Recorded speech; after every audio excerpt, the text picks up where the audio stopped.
রাসূল সাল্লাল্লাহু আলাইহি সাল্লাম বলেছেন, "আস-সিয়ামু জুন্নাহ", রোজা হইল ঢাল স্বরূপ। সহিহ বুখারী এবং সহিহ মুসলিমে এই হাদিসটি বর্ণিত হয়েছে। ঢালটা কি? ঢালটা আগে যখন দুটি শত্রু দল সামনাসামনি এসে যুদ্ধ করত, তখন ঢালের ব্যবহার হতো। ঢাল হলো এমন একটা গোল জিনিস, লোহার তৈরি, শক্ত, পেছন দিকে ধরা যায়। এটা দিয়ে যখন সম্মুখ সমর হয়, তখন নিজেকে রক্ষা করা হয়, অন্যের উপর আক্রমণ করা হয়। যখন আক্রমণ আসে, এই ঢাল দিয়ে ফেরানো হয়। এরপরে সুযোগ বুঝে যখন অন্যরা অপ্রস্তুত থাকে, তখন ঢালটা ইউজ করে এটা তার উপর আক্রমণ করতে হয়। আজকাল যেহেতু সম্মুখ সমর নাই, এটা ব্যবহার হয় না, কিন্তু রূপক হিসেবে আমরা বুঝতে পারি যে এই রোজাটা হলো মানুষের জন্য ঢাল স্বরূপ, শত্রু থেকে আত্মরক্ষার জন্য। শত্রুটা কি? শত্রুটা বিভিন্ন ধরনের হয়। একটা হলো প্রবৃত্তি, আমাদের নফসে আম্মারা মানুষকে খারাপের দিকে নিয়ে যেতে চায়। আপনি পথে চললেন একটা রাস্তা, সোজা রাস্তায়, সিরাতুল মুস্তাকিমে, কিন্তু দুই পাশ থেকে খারাপ জিনিস এসে আকর্ষণ করে, এই আসো, যৌনতা এবং নানান অপকীর্তির আসে। তখন প্রবৃত্তি বলে যে, কি ব্যাপার, তুমি যাও, এটা ভোগ করো, আনন্দ করো। এই প্রবৃত্তিকে দমন করার জন্য এই রমজানটা হলো ঢাল স্বরূপ।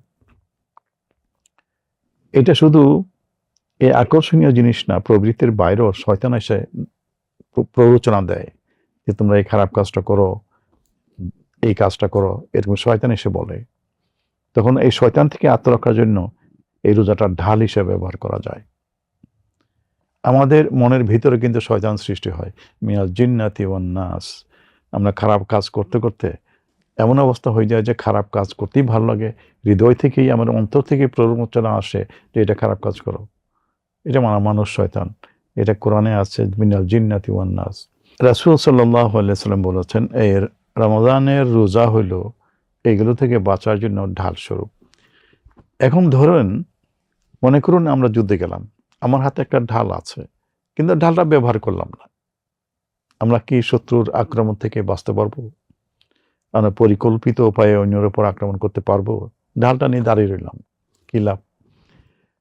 তো এই রোজা এবং রমাদান থেকে যে আমাদের যে প্রশিক্ষণ দেওয়া হচ্ছে, যে আমাদের ক্ষুধা আছে, খাবে না, পিপাসা আছে, পান করবে না, তোমরা স্বামী স্ত্রী আছো কিন্তু মেলামেশা করবে না, তোমরা সারাদিন না খেয়ে টায়ার্ড আছো, শুয়ে গা এলিয়ে দিবে না, উঠো, নামাজ পড়ো, তারাবি পড়ো, আর আগের চেয়ে বেশি পড়ো, এরপরে ফজর পর্যন্ত ঘুমাবে না, উঠো, সেহরি খাও, তাহাজ্জুদ পড়ো। তো এই যে এই কাজগুলি করা, এগুলি কিন্তু ঢাল হিসেবে ব্যবহার করা। কিন্তু এই ঢাল হিসেবে ব্যবহার করাটা শুধু বাহ্যিক, মেকানিক্যাল হয়ে যায় যদি এটাকে আমরা অনুভূতির সাথে না করি।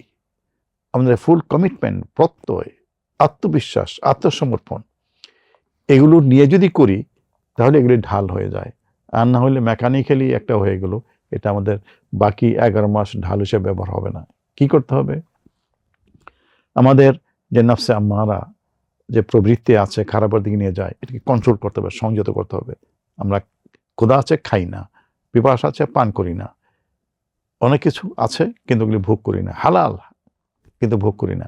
এই যে আত্মনিয়ন্ত্রণ, এটাকে আমাদের শক্তিশালী করতে হবে, মজবুত করতে হবে। আত্মসংযম, আত্মনিয়ন্ত্রণের গুণটাকে, এই গুণটাকে শক্তিশালী করা লাগবে। তখন বাকি 11 মাসও এই রমাদানটা, এই রোজাটা আমাদের জন্য ঢাল হিসেবে ব্যবহার হবে। আমাদের প্রবৃত্তি খারাপের দিকে ডাকে। বলা হয় যে রমাদানে শয়তানকে শৃঙ্খলিত করা হয়, কিন্তু মানুষ শয়তান তো আছে, গড্ডালিকা প্রবাহ আছে। এই গড্ডালিকা প্রবাহ, এই প্ররোচনা, মানুষের কুপ্ররোচনা, এটাকে যদি কন্ট্রোল করতে পারি, তো আসল শয়তানটাকে কন্ট্রোল করতে পারবো। আর যদিও রমাদানে শয়তানটাকে শৃঙ্খলিত রাখা হয়, তাহলে চিন্তা করে দেখুন, আমরা যদি শয়তানের কথায় দৌড়তে থাকি, শয়তানের যে পথে চলে সে পথে চলি না, শুধু দৌড়াই, তখন এখান থেকে যখন রমাদান শুরু হইল, আমরা এই দৌড়ের মাথাটা এখানে স্টপ করে দিতে পারবো? শয়তান তো নাই, কিন্তু এখানে স্টপ করে দিতে পারবো না। আমরা যে দৌড়ের যে গতি, এই গতির কারণে আমরা রমজানের ভিতরেও আমরা খারাপ কাজের দিকে চলে যাব।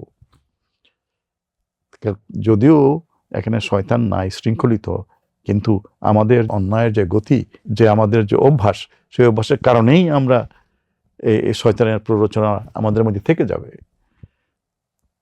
তো আমরা যদি অত্যন্ত সতর্ক হই, নিষ্ঠার সাথে এই রমাদানের এবং রোজার কাজগুলি করি এবং এটা ইন্টারনালাইজ করতে চেষ্টা করি, আত্মস্থ করতে চেষ্টা করি যে খারাপ কাজ করব না, ভালো কাজ করতে হবে, মানুষকে সেবা করতে হবে, এই যদি অভ্যাসটা নিয়ে আসি মনের মধ্যে, তাহলে রোজাটা সত্যি ঢাল হিসাবে ব্যবহার হবে।